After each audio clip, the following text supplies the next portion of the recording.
Jangan menoleh ke belakang.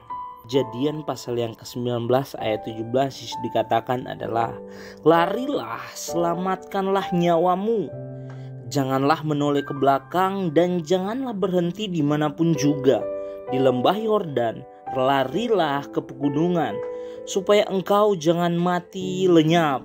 Dalam Kejadian 18 ayat 23, ketika hendak membumi hanguskan kota Sodom dan Gomora karena kejahatan moral penduduknya, teringatlah Tuhan pada permohonan Abraham, apakah engkau akan melenyapkan orang benar bersama-sama dengan orang fasik? Ketika hal itu terjadi, hati Tuhan pun tergerak oleh belas kasihan karena ia teringat kepada Lot dan keluarganya. Pada waktu itu ia mengutus malaikatnya. Dan ketika fajar telah menyingsing, kedua malaikat itu mendesak Lot supaya bersegera, katanya, bangunlah, bawalah istrimu dan kedua anakmu yang ada di sini, supaya engkau jangan mati lenyap karena kedurjanaan kota ini. Ketika ia berlambat-lambat, maka tangan istrinya dan tangan kedua anaknya dipegang oleh kedua orang itu. Dua orang itu menuntunnya keluar kota dan melepasnya di sana.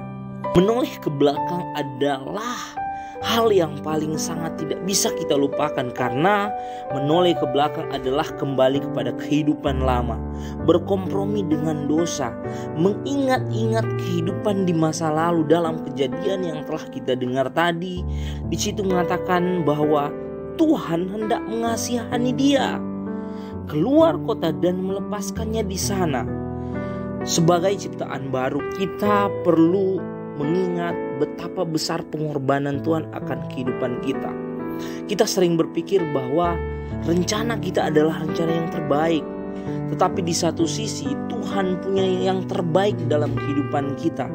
Kenapa jangan menoleh ke belakang? Karena ada banyak hal, ada banyak masalah yang telah kita lalui di belakang, ada banyak dosa yang telah kita perbuat. Sebagai ciptaan baru, kita memiliki suatu hal yang sangat luar biasa.